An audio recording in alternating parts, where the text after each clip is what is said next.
antara salah satu yang harus kita prioritaskan ikhwatul Islam adalah nanti kita pulang, kemudian kita memiliki kenangan dan cerita yang indah selama berada di Masjid Nabawi, salat tahajud yang kita lakukan, Al-Quran yang kita baca, doa yang kita panjatkan, tangisan kita kepada Allah, itulah yang kita tinggalkan.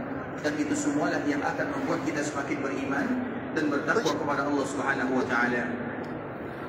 Kemudian salawat beriringkan salam semoga senantiasa tercurahkan buat junjungan alam Nabi kita yang mulia, uswah dan qudwah kita bersama, Muhammad bin Abdullah sallallahu alaihi wasallam. Dan di antara kewajiban kaum muslimin adalah mereka hendaklah senantiasa mengucapkan salam dan salawat kepada Nabi sesuai dengan nama Nabi itu sendiri yang disebut dengan Muhammad sallallahu alaihi wasallam. Dan kalimat Muhammad itu artinya adalah orang yang banyak dipuji. Ahmad itu artinya adalah orang yang banyak memuji. Karena itu semua ada di dalam diri Nabi sallallahu alaihi wasallam. Orang yang paling banyak memuji Allah, orang yang paling banyak berzikir kepada Allah adalah Nabi Muhammad sallallahu alaihi wasallam, sehingga beliau dinamakan dengan Ahmad. Dan orang yang paling banyak dipuji oleh Allah adalah Nabi kita juga, Muhammad. Maka dengan itulah Nabi dinamakan dengan Muhammad, karena yang namanya Muhammad itu artinya adalah orang yang paling banyak dipuji oleh Allah Subhanahu wa taala. Ketika Nabi sallallahu alaihi wasallam dinamakan dengan kalimat yang indah ini, maka kita harus mengaplikasikannya di dalam kehidupan sehari-hari, sehingga kewajiban kita adalah bagaimana selalu dan senantiasa memuji Rasulullah sallallahu alaihi wasallam.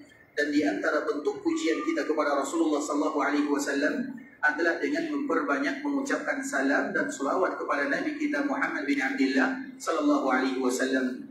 Makanya para ulama menyebutkan salah satunya dalam sebuah kitab yang berjudul Jala'ul Afham fi Fadl Salati ala Khairil Anam, bahwa mereka yang mengucapkan satu selawat kepada Nabi, maka mereka akan mendapatkan lebih daripada 40 keutamaan dalam satu selawat yang mereka baca. Orang yang berselawat kepada Nabi, Allah berselawat kepadanya. Orang yang berselawat kepada Nabi, Allah ampunkan dosanya. Orang yang berselawat kepada Nabi, Allah mudahkan urusannya. Orang yang berselawat kepada Nabi, diangkat derajatnya. Orang yang berselawat kepada Nabi, diberikan kepadanya pahala. Orang yang berselawat kepada Nabi, dikabulkan doanya. Orang yang berselawat kepada Nabi dimudahkan mendapatkan syafaat baginda Nabi yang mulia. Orang yang berselawat kepada Nabi dimudahkan urusannya di akhirat sana. Orang yang berselawat kepada Nabi dimudahkan dikala dia ingin masuk ke dalam surga. Apalagi yang kita cari ikhwatul Islam dengan keutamaan-keutamaan yang sangat banyak. Tinggal bagaimana kita membiasakan diri mengucapkan salam dan selawat kepada Nabi sallallahu alaihi wasallam.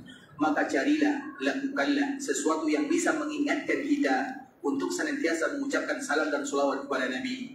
Bagaimana caranya ikhwatul Islam? Seperti misalnya di rumah kita, di tempat yang biasanya kita masuk dan keluar, kita tuliskan di sana misalnya sallallahu alaihi wasallam. Misalnya di kendaraan kita yang selalu kita akan memakainya, dituliskan sallallahu alaihi wasallam. Sehingga dikala kita melihat bacaan-bacaan kalimat sallallahu alaihi wasallam, minimal kita melihat dan membacanya walaupun di dalam hati. Dan itu adalah bagian daripada berselawat kepada Nabi sallallahu alaihi wasallam. Allahumma salli ala Muhammad wa ala ahli baitihi wa ala azwajihi wa dhurriyyatihi kama sallaita ala Ibrahim wa ala ali Ibrahim innaka Hamidum Majid. Allahumma barik ala Muhammad wa ala ahli baitihi wa ala azwajihi wa dhurriyyatihi kama barakta ala Ibrahim wa ala ali Ibrahim innaka Hamidum Majid. Ikhwatul Islam, saudara kaum muslimin, para tetamu Allah rahimani wa rahimakumullah. Kita akan kembali melanjutkan pembahasan yang sebelumnya. Bagaimana kemuliaan-kemuliaan yang diberikan oleh Allah Subhanahu wa taala kepada kota Madinah. Dan di antara salah satu kemuliaan yang Allah berikan kepada Madinah adalah kota Madinah merupakan kota yang dijaga oleh Allah Subhanahu wa taala. Dan itu bukan hanya kota Madinah saja, tapi semua tanah haram itu dijaga oleh Allah Subhanahu wa taala. Makkah dijaga oleh Allah, Madinah juga dijaga oleh Allah, Baitul Maqdis juga dijaga oleh Allah Subhanahu wa taala. Hanya saja cara Allah menjaganya berbeza antara satu dengan yang lainnya. Kemudian ikhwatul Islam, di antara salah satu daerah yang dijaga oleh Allah Subhanahu wa taala adalah kota Madinah. Maka salah satu di antara nama kota Madinah adalah Al-Mahfudhah. Di antara salah satu nama kota Madinah adalah Al-Mahfudhah. Dan kita selalu mengulang apa yang diucapkan oleh Imam An-Nawawi rahimahullahu ta'ala di dalam kitabnya Tahzibul Asma'i wal Lugah, Tahzibul Lugah wal Asma', bahwa tidak ada semoga Iin dapat umroh beserta keluarga. Dan Madinah itu disebutkan oleh As-Sam'udi, salah seorang ahli sejarah tentang Madinah, bahwa Madinah memiliki lebih daripada 95 nama, dan setiap nama dari kota Madinah memiliki makna di dalamnya. Maka wajar kalau seandainya Madinah akan kita dengarkan nama-nama yang tidak pernah terbayangkan bagi kita. Seperti Madinah disebut dengan Al-Mahfudhah, Madinah dinamakan dengan Dzatu Nakhlin, Madinah dinamakan dengan Akalatul Qura, Madinah disebut dengan Akalatul Buldan, Madinah disebut dengan Al-Habibah, Madinah disebut dengan Baitul Ilmi, Madinah disebut dengan Darul Akhyar, Madinah disebut dengan Darul Abrar. Itu semua adalah nama-nama yang ada pada kota Madinah. Siapa yang bisa mengulang nama kota Madinah yang tadi kita bacakan? Kalau Taibah itu sudah biasa. Madinah, Taba, Taibah sudah biasa kita mendengarkannya. Darul Hijrah, Darul Iman, itu kalimat-kalimat yang masyhur bagi kita bersama. Tapi jarang beberapa kalimat yang jarang kita mendengarkan di kota Islam. Salah satunya adalah Al-Mahfudhah, Al-Habibah, Akalatul Qura, Akalatul Buldan, Baitul Ilmi, Darul Abrar, Darul Akhyar. Itu semuanya merupakan di antara nama-nama kota Madinah. Dan tidaklah dinamakan dengan kalimat tersebut, melainkan ada makna yang terkandung di dalamnya. Salah satunya di kota Islam adalah disebut dengan Al-Mahfudhah. Dalam sebuah hadis yang dibawakan oleh sahabat Abu Sa'id Al-Khudri radhiyallahu ta'ala anhu yang dikeluarkan oleh Imam Muslim, Nabi sallallahu alaihi wasallam menyebutkan, "Walladzi nafsi biyadi," demi jiwaku yang ada di genggamannya, "Ma minal madinati syihbun wala naqabun illa alaihi malakan yahrusaniha hatta taqdimu ilaiha." Sesungguhnya tidak ada satupun jalan-jalan yang ada di kota Madinah, melainkan ada dua malaikat yang menjaganya. Artinya ikhwatul Islam, di kota Madinah itu banyak sekali malaikat-malaikat yang diletakkan oleh Allah Subhanahu wa taala untuk menjaganya. Sehingga siapapun di antara mereka yang ingin melakukan kerusakan di kota Madinah, maka tidaklah mereka kecuali ibarat garam yang dimasukkan ke dalam air, maka garamnya akan hilang. Begitulah yang disebutkan oleh Nabi sallallahu alaihi wasallam, la yakidu ahlal Madinah. Tidak ada satupun mereka yang membuat makar, ingin melakukan kerusakan, kecuali Allah akan binasakan dia di dunia sebelum Allah Subhanahu wa taala berikan hukuman kepadanya di akhirat sana. Makanya ikhwatul Islam, siapapun yang ingin melakukan keburukan di kota Madinah dengan memberikan tipu daya apapun namanya ikhwatul Islam, maka tentunya ingat bahwa di kota Madinah jalan-jalan yang ada di dalamnya ada dua malaikat yang menjaganya. Belum lagi di pinggir, di bagian batasan-batasan kota Madinah itu sendiri, atau batasan-batasan tanah haram yang telah disebutkan oleh baginda Rasulullah sallallahu alaihi wasallam. Dan batasan kota Madinah disebutkan oleh Nabi sallallahu alaihi wasallam, "Al-Madinatu haramun ma baina 'airin ila thawr." Sesungguhnya kota Madinah itu adalah tanah yang diharamkan oleh Allah Azza wa Jalla dari Bukit 'Air sampai ke Bukit Thawr. Sehingga keharaman kota Madinah dibatasi antara dua bukit dan dibatasi antara dua lembah. Bukit namanya Bukit 'Air dan Bukit Thawr, lembah namanya Lembah Wabrah dan Lembah Waqim. Itu semua merupakan batasan tanah haram yang disebutkan oleh baginda Rasulullah SAW untuk kota Madinah.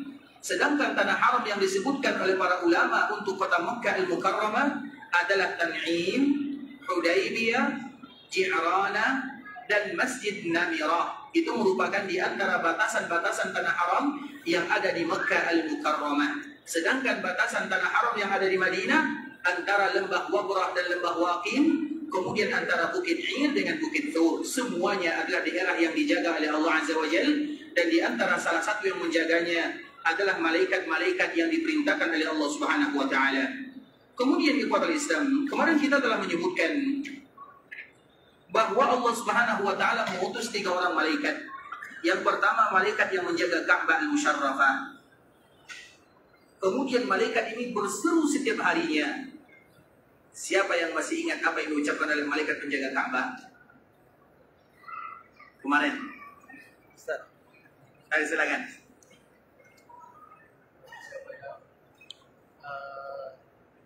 bahwasanya haji dan umrah adalah wajib. Barang siapa yang tidak mewajibkannya, maka Allah akan memberikan padanya dosa. Bahwa sesungguhnya haji dan umrah adalah wajib. Barang siapa yang tidak mewajibkannya, maka Allah akan memberikan kepadanya dosa. Betul, Ustaz? Macam salah dia. Maka tidak ada jaminan dari Allah Subhanahu wa taala. Maka tidak ada jaminan dari Allah Subhanahu wa taala. Betul nih. Itu yang kita sampaikan kemarin. Siapa masih ingat? Betul tapi salah. Betul tapi salah. Sedikit lagi sama yang lain. Silakan. Apa? Barang siapa yang melakukan amalan dari tuntunan, keluar dari tuntunan Rasul, maka dia akan dijauhkan dari telaga dan tidak mendapatkan syafaat bagi Nabi yang mulia. Macam salah ya? Itu di kota Madinah. Pertanyaannya di Ka'bah Al-Musharrafah. Siapa yang berani betul? Baik, silakan.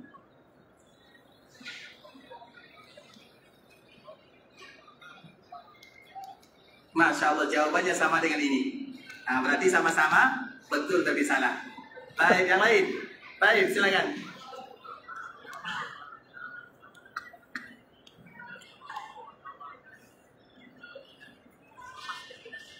Barang siapa yang tidak melaksanakan ibadah haji dan mereka mampu, maka akan terlepas jaminan Allah dari dirinya.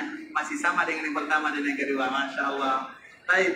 Kalau tidak ada yang dapat jawabannya, kita tutup buku nih. Baik. Tidak ada satu pun yang tahu. Baik, silakan. Terakhir ya, baik.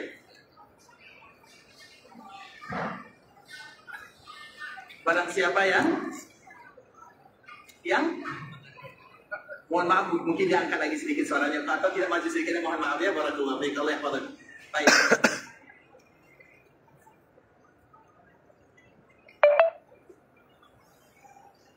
So, tugasnya adalah memanggil manusia untuk melakukan ibadah haji dan umrah. Betul atau salah? Baik, siapa yang berani mengatakan salah berarti tidak tahu jawabannya. Apa nak jawabannya? Tidak tahu ya? Tidak tahu, itulah jawaban yang betul ya. Nah, ini dia, Masya Allah. Silakan, Masya Allah. Allahu a'lam ya, nisful ilmi. Masya Allah. Ada ikhwatal Islam. Allah ta'lam. Malaikat yang ditugaskan oleh Allah Subhanahu wa taala di Ka'bah, yang menjaga Ka'bah, dia setiap hari berseru, barang siapa yang meninggalkan kewajiban. Kita tidak pernah mengatakan barang siapa yang meninggalkan haji dan umrah, tapi barang siapa yang meninggalkan kewajiban-kewajiban yang telah ditentukan oleh Allah. Kemudian kita contohkan di antara salah satu kewajiban tersebut adalah ibadah haji dan umrah. Tahu Ustaz ya? Di mana? Tahu di mana posisi letaknya? Karena bukan kita mengkhususkan ibadah haji dan umrah, tapi malaikat itu mengatakan barang siapa yang meninggalkan kewajiban yang telah Allah tetapkan kepada mereka semuanya, maka mereka sudah berada di luar daripada jaminan Allah Subhanahu wa taala. Allah tidak menjamin untuk dirinya keamanan. Barang siapa yang meninggalkan kewajiban, dan salah satu kewajiban bagi kaum muslimin adalah haji dan umrah. Itu salah satunya. Tapi seruannya adalah furudullah. Barang siapa meninggalkan kewajiban-kewajiban yang telah ditetapkan oleh Allah Subhanahu wa taala. Jelas sampai di sini ya? Kewajiban, dan salah satu contohnya adalah ibadah haji dan ibadah umrah. Kemudian ikhwatul Islam, itu malaikat yang ada di Ka'bah Al-Musharrafah. Kemudian malaikat yang ada di kota Madinah, mereka juga berseru, barang siapa yang melakukan sesuatu tidak mengikuti baginda Rasulullah SAW, maka mereka akan dihalangi atau diusir dari telaga Nabi SAW dan dijauhkan dari syafaat baginda Nabi yang mulia Muhammad bin Abdullah SAW. Itu malaikat yang ada di kota Madinah. Kemudian yang ketiga ikhwatul Islam, malaikat yang ada di Baitul Maqdis juga ditugaskan oleh Allah Subhanahu wa taala, dan di antara salah satu seruannya, setiap hari malaikat ini berdoa kepada Allah, atau setiap hari malaikat ini memanggil barang siapa yang beribadah atau barang siapa yang memakan makanan yang diharamkan oleh Allah Azza wa Jalla, maka semua amal ibadahnya akan dipukulkan ke wajahnya. Itu merupakan 3 seruan malaikat-malaikat Allah Subhanahu wa taala yang diletakkan oleh Allah Subhanahu wa taala di Ka'bah Al-Musharrafah, kemudian di Masjid Nabawi di kota Madinah, kemudian di Baitul Maqdis. Oleh karenanya ikhwatul Islam, maka hendaklah kaum muslimin mereka memperhatikan kalimat-kalimat ini. Karena kalau seandainya para malaikat yang mengatakan demikian, maka tentunya itu merupakan salah satu yang penting ikhwatul Islam. Kalau malaikat sudah berseru, sama dengan yang lain ikhwatul Islam, misalnya malaikat bukan hanya berseru dengan kalimat-kalimat ini. Sama dengan yang lain, ada malaikat-malaikat Allah Subhanahu wa taala yang berseru setiap hari, ya Allah, barang siapa di antara mereka yang berinfak maka gantilah semua hartanya. Kemudian malaikat yang lain mengatakan, ya Allah, barang siapa yang bakhil maka hancurkan dan binasakan harta-hartanya. Itu malaikat juga berseru setiap hari ikhwatul Islam. Artinya itu merupakan motivasi bagi kaum muslimin. Kalau malaikat sudah mengatakan kalimat-kalimat seperti ini, maka jangan kita sampai lalai darinya. Dan salah satu surat malaikat-malaikat Allah Subhanahu wa taala yang ada di tanah haram Makkah, Madinah dan Baitul Maqdis tadi telah kita jelaskan ikhwatul Islam. Yang pertama kita sudah jelaskan, yang kedua juga kita telah paparkan, dan yang ketiga malaikat mengatakan ikhwatul Islam setiap harinya, barang siapa yang memakan yang haram, maka semua amalannya akan dipukulkan ke wajahnya. Apa maknanya? Karena amalan itu kalau diterima oleh Allah, maka akan diangkat dan tidak akan ada pada hamba tersebut. Sehingga Allah Subhanahu wa taala menyebutkan ilaihi yas'adul kalimut thayyib. Kepada Allah lah akan diangkat semua kalimat-kalimat yang baik. Kalimat-kalimat yang baik itu artinya adalah amalan-amalan yang diterima oleh Allah Azza wa Jalla. Dan memang itu sejalan dengan apa yang disebutkan oleh Allah Subhanahu wa taala dalam Al-Qur'an. Allah Subhanahu wa taala menyebutkan di akhir surah Al-Mu'minun, ya ayyuhan nabi kulu minat thayyibat wa'malu salihah. Wahai para nabi, ya ayyuhar rusul kulu minat thayyibat wa'malu salihah. Wahai para rasul, wahai para nabi. Artinya Allah memerintahkan para nabi dan para rasul untuk menyampaikan kepada umatnya, kulu minat thayyibat, makanlah daripada yang baik-baik saja, yang halalan thayyibah.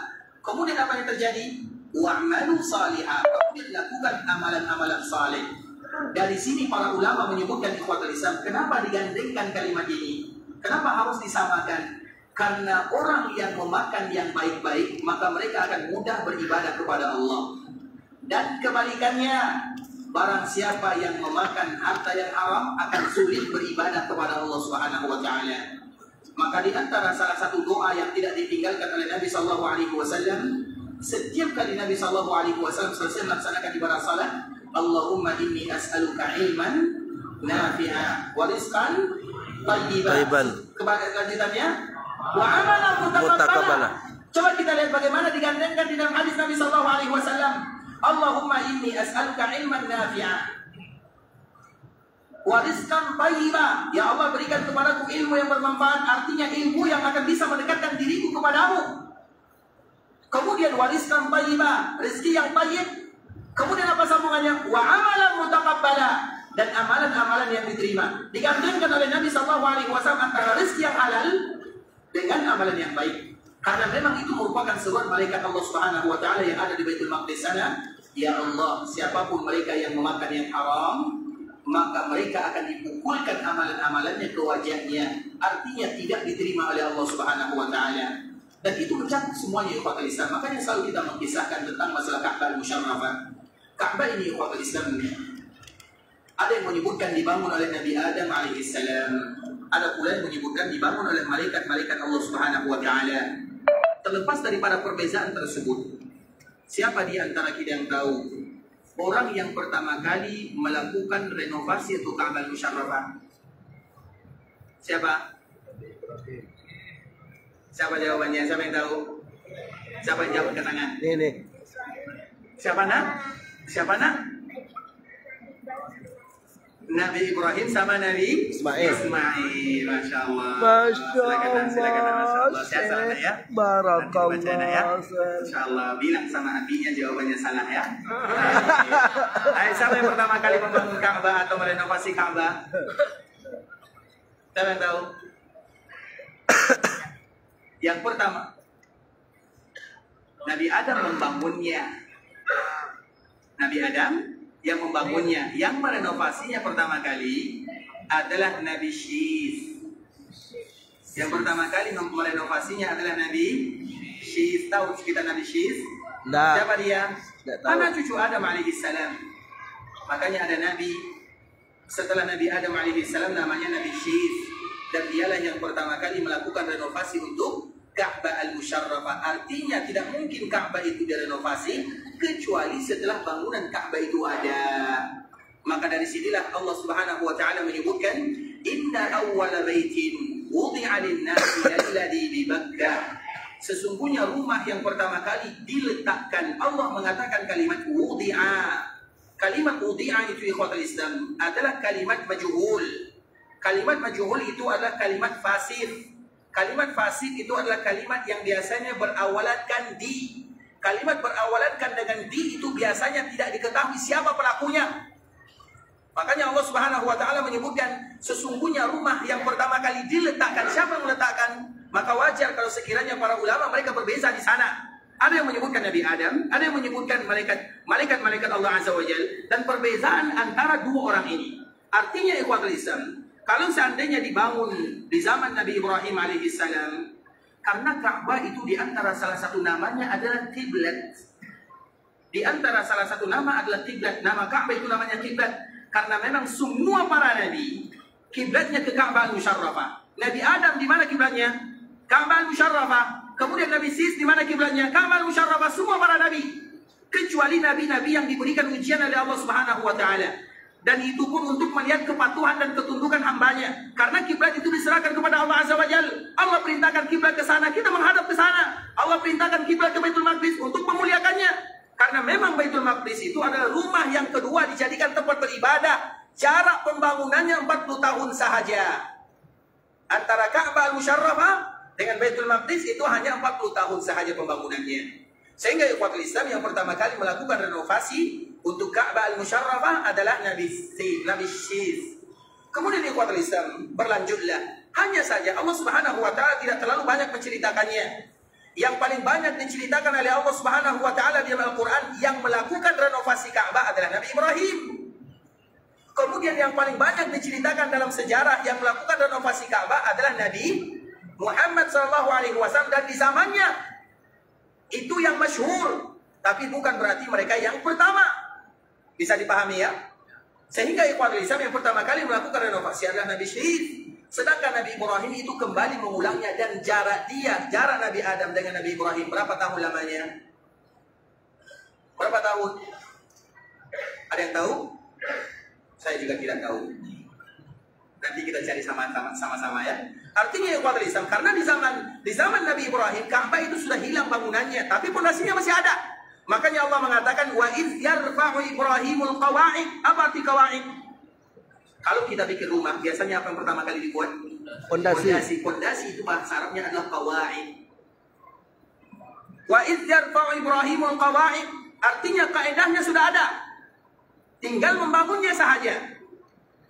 Makanya dulu ikhwatul Islam kita selalu menceritakan di antara salah satu sunnah atau di antara salah satu puasa yang pertama kali diwajibkan kepada kaum muslimin. Puasa apa? Puasa yang pertama kali diwajibkan kepada kaum muslimin adalah puasa Ashura. Sebelum puasa kita diwajibkan, sebelum Ramadan diwajibkan. Puasa Ramadan tahun berapa diwajibkan? Tahun berapa diwajibkan, masih ingat? Tahun ketiga atau tahun keempat? Puasa Ramadan tahun berapa diwajibkan? Tahun ke? 3 atau 4? 2. Dikala terjadi perang apa yang pertama kali? Perang Badar. Bukankah Nabi dan para sahabat dikala terjadi perang Badar mereka sedang berpuasa? Karena sudah diwajibkan puasa pada waktu itu, puasanya puasa Ramadan. Nah, sebelum puasa Ramadan diwajibkan, apakah kaum muslimin tidak berpuasa? Puasa. Mereka berpuasa. Tapi puasa apa yang diwajibkan? Puasa Ashura. Jadi puasa Ashura itu ikhwatul Islam adalah puasa yang pertama kali diwajibkan. Dan ini sama dengan salat ikhwatul Islam. Salat kapan diwajibkan kepada kaum muslimin? Kapan salat diwajibkan kepada kaum muslimin? Pada tahun dikala Allah Subhanahu wa taala mengangkat Nabi sallallahu alaihi wasallam, dan itu kurang lebih tahun 10 dari kenabian. Nah, sebelum salat 5 waktu diwajibkan, apakah kaum muslimin mereka tidak salat sebelumnya? Salat ikhwatul Islam, bahkan Nabi sallallahu alaihi wasallam sering melakukan jamaah bersama para sahabatnya di samping Ka'bah al-Musharrafah. Tapi salat apa yang diwajibkan kepada kaum muslimin? Salat malam. Bukan berarti tidak diwajibkan salat, tapi salat yang 5 waktu ini waktunya baru pada tahun ke-10. Begitu juga dengan puasa. Puasa Ramadan 30 hari itu baru pada tahun kedua. Tapi sebelumnya bukan berarti kaum muslimin tidak berpuasa. Dan salah satu puasa yang dilakukan adalah puasa Ashura. Dan puasa Ashura itu dilakukan karena 2 alasan. Yang pertama, ikhwatul Islam, karena tanggal 10 ini merupakan tanggal di mana Allah menyelamatkan Nabi Musa dari kejaran Fir'aun. Artinya Fir'aun tenggelam di Laut Merah pada tanggal 10 Al-Muharram. Dan yang kedua alasannya, tanggal 10 Al-Muharram adalah tanggal di mana Allah juga menyelamatkan Nabi Nuh alaihi salam dari badai dan topan yang melanda. Karena biasanya, atau Nabi Nuh itu ikhwatul Islam, sebagaimana disebutkan oleh Imam Ibnu Katsir rahimahullahu ta'ala dalam kitabnya Al-Bidayah, dikala topan itu ikhwatul Islam melanda dunia, bukan melanda sebahagian saja, dunia. Sehingga dengannya Nabi Nuh disebut dengan ayah kita yang kedua. Karena satu-satunya yang tersisa adalah Nabi Nuh dan rombongannya, dan itu ada yang menyebutkan 80, ada yang menyebutkan 10 orang saja, ada yang menyebutkan 50 orang saja, tapi tidak lebih daripada 100 orang. Sehingga seolah-olah Nabi Nuh adalah ayah manusia setelahnya. Nabi Adam ayah kita yang pertama, Nabi Nuh ayah kita yang kedua, dan Nabi Ibrahim ayah kita yang ketiga. Nah, dikala itu ikhwatul Islam, dikala Allah menyelamatkan Nabi Nuh, itu juga terjadi pada tanggal 10 Al-Muharram. Dan Nabi Nuh itu perahunya selalu berkeliling di atas Ka'bah Al-Musyarrafah. Dan itulah alasan mengapa Ka'bah itu kembali dibangun dan diangkat oleh Nabi Ibrahim. Terlepas daripada itu semua ikhwatul Islam, artinya Allah menyebutkan wa idh yarfa'u Ibrahimul qawa'ida minal baiti wa Ismail. Ingatlah bagaimana Allah kembali memerintahkan Nabi Ibrahim mengangkat pondasi Ka'bah. Pondasinya sudah ada, tinggal diangkat dan dibantu oleh anaknya yang bernama Ismail. Kemudian terjadi lagi renovasi. Renovasi banyak sekali ikhwatul Islam, bukan 1 kali, bukan 2 kali. Tapi yang paling masyhur setelahnya adalah renovasi di zaman Rasulullah sallallahu alaihi wasallam. Kapan renovasi di zaman Nabi? Kapan renovasi di zaman Nabi? Ketika Nabi berumur 30 atau 25? 30 atau 25? Ketika Nabi berumur 35 tahun. Dan sejarah ini ikhwatul Islam, sejarah yang tidak boleh kita lupakan. Kemudian ikhwatul Islam, nanti akan sampai cerita akan pembahasan doa malaikat yang tadi telah kita sebutkan. Kemudian dikala ingin dilakukan renovasi, karena Ka'bah itu sudah mulai buruk bangunannya, selalu terjadi badai yang melanda. Karena di Ka'bah itu kalau hujan 2 jam saja ikhwatul Islam, banjir sebanjir-banjirnya. Kalau tidak percaya, maka coba nanti umrah di musim hujan.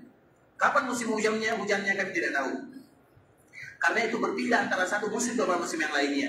Kami pernah melaksanakan beda umrah ikhwatul Islam pas di musim hujan. Bukan di musim hujan, hujannya cuma 2 jam. Semuanya tenggelam. Mobil-mobil pun semuanya diseret oleh air, betul-betul ikhwatul Islam. Nah, dulu dikala terjadi seperti ini, maka tentunya bangunan Ka'bah rusak. Makanya sering kita lihat Ka'bah itu tenggelam, sering kita lihat Ka'bah itu banjir di sana, sering kita perhatikan dengan demikian di ikhwatul Islam. Bahkan kami pernah menyaksikan sejarah banjir itu betul-betul Ka'bah itu betul-betul banjir dan airnya tinggi. Maka pada waktu itu ada salah satu orang yang tawaf. Dia kalau tidak salah berasal dari Kuwait atau Bahrain. Kemudian ternyata ada disimpan fotonya, tapi dia sudah meninggal tahun 2005 atau 2015. Ketika terjadi badai besar ini atau banjir besar ini, tentunya tidak mungkin ada orang yang tawaf di sana. Yang namanya anak-anak, biasanya mereka berenang di sana. Nah, anak ini berenang di Ka'bah sambil dia tawaf. Allah. Dia berenang satu-satunya yang tawaf. Pada waktu itu dia, tapi tujuannya berenang sambil tawaf. Karena dia waktu itu umurnya mungkin 11 atau 12. Biasanya anak-anak 12 sudah pandai berenang kan? Ya. Kecuali anak-anak kita. Pandai. Makanya berenang itu dianjurkan atau diajarkan, diperintahkan oleh Nabi Sallallahu Alaihi Wasallam. Artinya ikhwatul Islam, badai-badai seperti inilah yang membuat Ka'bah itu rusak.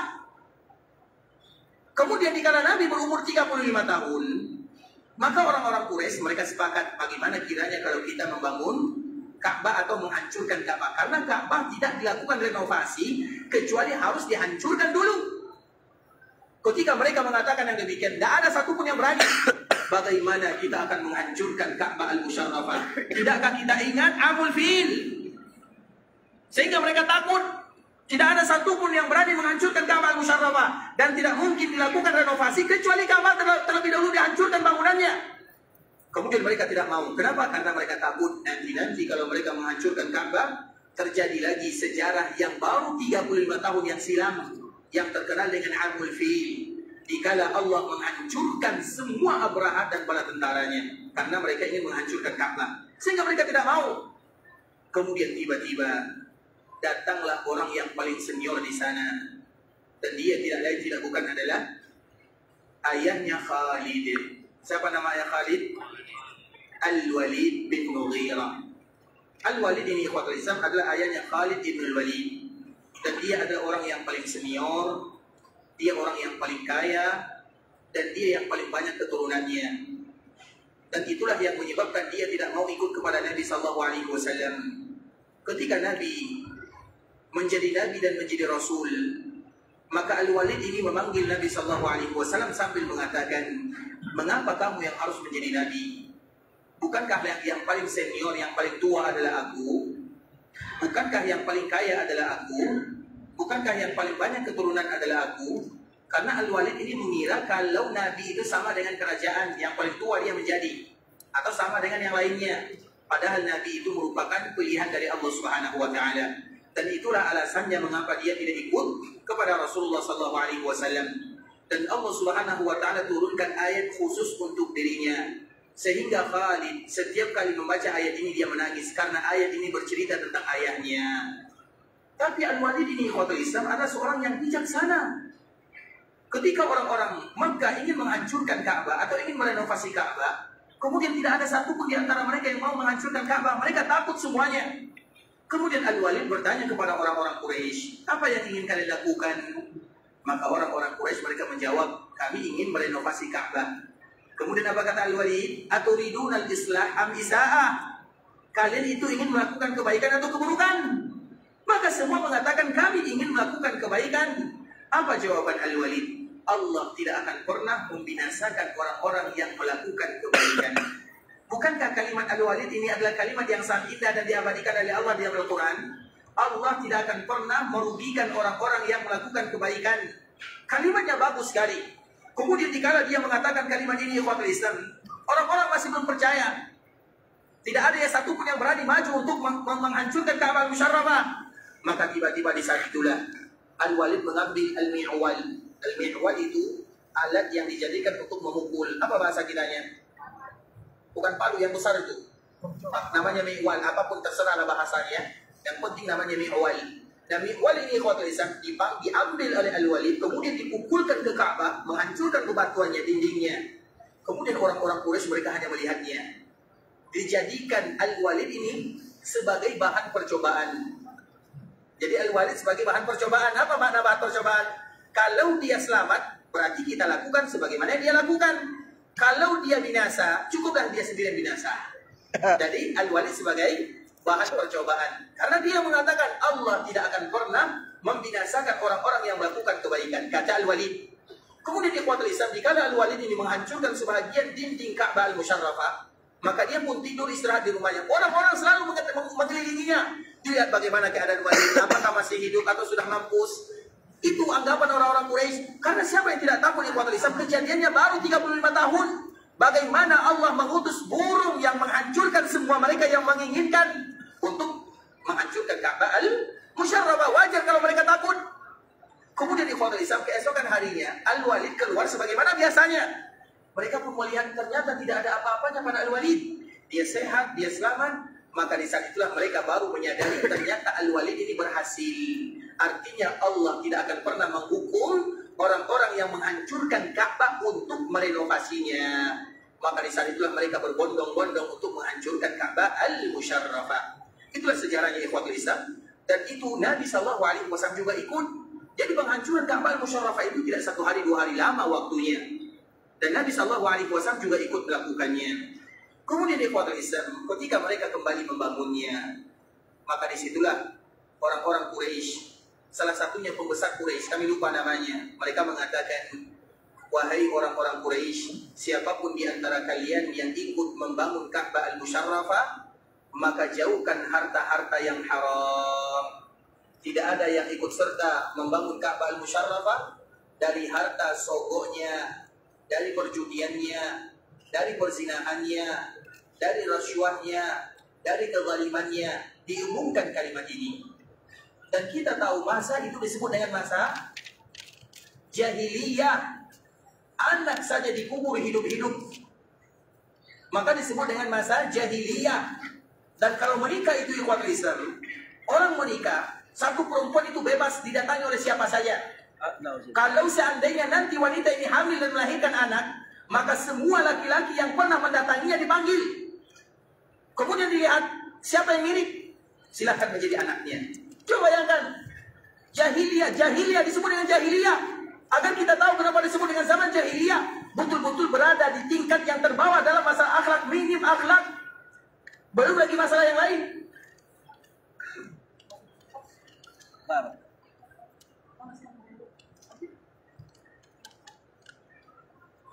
Sampai di mana tadi?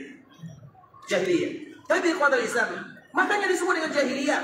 Sehingga dikala diumumkan, dibuat pengumuman, tidak boleh ada yang ikut serta di dalam membangun Ka'bah kecuali dari harta yang halal. Di mana dicari harta yang halal? Dari mana mereka mengetahui halal yang haram? Dari mana? Namanya jahiliyah. Mereka tidak tahu halal haram kecuali sedikit. Maka di saat itu ikhwatul Islam, coba bayangkan Ka'bah, berapa panjang Ka'bah? Berapa panjangnya? Karena Ka'bah sekarang itu ikhwatul Islam adalah pembangun Ka'bah, bangunan Ka'bah yang dilakukan oleh orang-orang Quraisy. Karena Ka'bah setelah direnovasi oleh orang-orang Quraisy, dilakukan renovasi yang banyak lagi. Namun pada akhirnya Ka'bah yang kita saksikan sekarang itu adalah Ka'bah sebagaimana yang dibangun oleh orang-orang Quraisy, dikembalikan kepada pembangunan sebelumnya.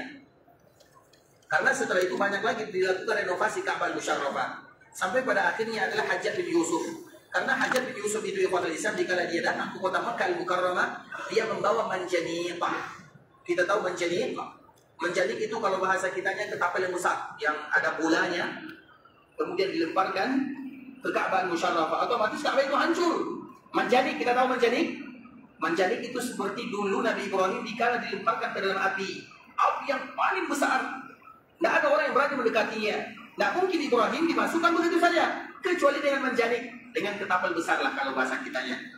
Kemudian dilemparkan dari jarak jauh, kemudian dia sampai ke api yang telah dipersiapkan. Begitu juga Hajjaj tersebut, dikala dia sampai ke Mekah, dia membawa manjaniq.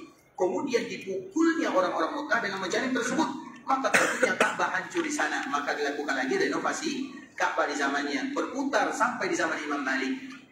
Dikala di zaman Imam Malik ini ikhwatul Islam, maka ada orang yang bertanya kepada Imam, wahai Imam, apakah boleh dilakukan renovasi Ka'bah lagi? Apa kata Imam Malik? Jangan jadikan Ka'bah permainan pemerintah. Artinya datang pemerintah baru dirubah lagi, datang pemerintah lain dirubah lagi, datang amir yang lain dirubah lagi. Kalau seperti itu hilang wibawa Ka'bah. Maka semenjak fatwa daripada Imam Malik ini, Ka'bah tidak berubah sampai sekarang. Kemudian ikhwatul Islam, kita kembalikan kepada Nabi SAW. Ketika Nabi SAW atau di zaman Nabi, dikala Nabi berumur 35 tahun, maka diumumkan tidak boleh satupun yang ikut serta menyumbang kecuali dari harta yang halal-halal saja. Karena dulu bangunan Ka'bah itu ikhwatul Islam persegi panjang, tiba-tiba tinggal persegi. Nah persegi ini, kalau kita lihat ya, kira-kira Ka'bah itu luas atau tidak? Kalau masyarakat Ka'bah atau masyarakat Mekah yang mereka ahli di dalam berbisnis, mereka ahli di dalam berdagang, kira-kira mereka sanggup tidak untuk membangun Ka'bah? Terlalu mudah ikhwatul Islam. Sebenarnya membangun Ka'bah itu mudah, hanya saja harta yang halal tidak ada. Dan mereka tahu, padahal mereka jahiliyah. Orang jahiliyah tahu ini yang halal, ini yang haram, padahal mereka jahiliyah. Apakah kemudian ada kaum muslimin mereka tidak tahu ini halal atau haram? Orang jahiliyah saja mereka tahu mana halal dan haram. Kemudian tiba-tiba ada orang yang datang melaksanakan ibadah haji, ada orang yang datang melaksanakan ibadah umrah, ada mereka yang datang ke tanah haram Makkah Madinah, yang mereka pakai itu adalah harta yang haram. Fa anna yustajabu lidzalik. Kemudian dia berdoa kepada Allah. Bagaimana mungkin doanya dikabulkan? Menangis siang dan malam dia menangis, tidak akan pernah dikabulkan doanya. Percuma. Maka ingat doa malaikat tersebut ikhwatul Islam. Siapapun yang memakan harta yang haram, semua ibadahnya dipukulkan ke wajahnya. Allah tidak akan pernah melihatnya. Maka di saat itulah kaum muslimin harus memperhatikan hartanya. Harta itu ikhwatul Islam, kalau ada syubhat dikeluarkan. Maka di saat itulah dianjurkan bagi kita untuk bersedekah, memperbanyak sedekah. Karena kita tidak tahu apakah kita bisa menjamin harta kita ini 100% halal atau tidak. Ingat ikhwatul Islam, orang yang datang melaksanakan ibadah ke tanah haram, datang mereka ke tanah haram dengan harta yang haram atau harta yang bercampur, maka tidak akan ada gunanya dia beribadah kepada Allah Subhanahu wa taala. Bukankah semua orang yang datang di sini tujuannya beribadah kepada Allah? Bukankah di sini kita ingin mengadu kepada Allah Azza wa Jalla? Curhat kepada Allah, tidak ingin mengatakan Allahumma inni ashku dha'fa quwwati wa qillati hilati wa hawani 'ala an-nasi arhamar rahimin. Ya Allah, aku mengadu kepadamu. Bukankah itu yang kita inginkan semuanya? Ya Allah, aku ini adalah hamba yang lemah. Aku ini adalah hamba yang dhaif. Ila man takiluni? Ila ba'idin yatajahamuni wa ila aduwin malakatu amri. Ya Allah, kepada siapa kau titipkan aku? Apakah kau titipkan aku kepada orang yang jauh, yang mereka benci kepadaku, atau kepada musuhku, yang mereka mengatur urusanku? Artinya, ya Allah, aku hanya menyerahkan diri kepadamu. Pengaduan kita kepada Allah Azza wa Jalla, kalimat-kalimat yang indah, tapi itu tidak akan berguna kalau ada dalam harta yang kita pakai campuran halal dan haramnya. Maka ingat kisah-kisah orang-orang jahiliyah di ikhwatul Islam. Orang jahiliyah, Nabi SAW masih berumur 35 tahun. Dikala mereka ingin membangun Ka'bah, mereka memberikan syarat tidak boleh ada yang ikut kecuali dari harta yang halal-halal saja. Kemudian pada akhirnya ikhwatul Islam mereka membangun Ka'bah Musyarrafah. Dikala mereka membangunnya, yang tadinya persegi panjang, tidak cukup uang yang halal. Bukan mereka tidak punya harta, tapi mereka tidak punya harta yang halal kecuali sedikit saja. Nafasathumul nafaqah. Sehingga nafaqah itu artinya sumbangan untuk membangun Ka'bah dari harta yang halal cukup hanya untuk membangun Ka'bah sebahagian saja. Maka itulah ceritanya mengapa Ka'bah tinggal sebahagian, yaitu sebahagian daripada Ka'bah yang sesungguhnya, karena Ka'bah itu persegi panjang, tiba-tiba tinggal persegi karena orang-orang Quraisy mereka tidak cukup nafkahnya atau tidak cukup harta halalnya. Sehingga ikhwatul Islam dikala mereka membangun Ka'bah, kemudian sisa Ka'bah ini maka dibuatlah yang namanya hijir. Dan kita selalu menamakan hijir ini adalah hijir orang-orang Quraisy atau disebut dengan hijir Quraisy. Sebagian kaum muslimin mereka menamakan dengan hijir Ismail. Mana yang betul, hijir Quraisy atau hijir Ismail? Hijir Quraisy atau hijir Ismail? Kalau dari segi sejarah itu baru ada di zaman Quraisy. Bisa dipahami? Hijir ini ikhwatul Islam baru ada di zaman Quraisy. Tapi sebagian kaum muslimin mereka menamakan dengan hijir Ismail. Mana yang betul, Ismail atau Quraisy? Mana yang betul? Hijir Ismail atau hijir Quraisy? Dua-duanya boleh ya.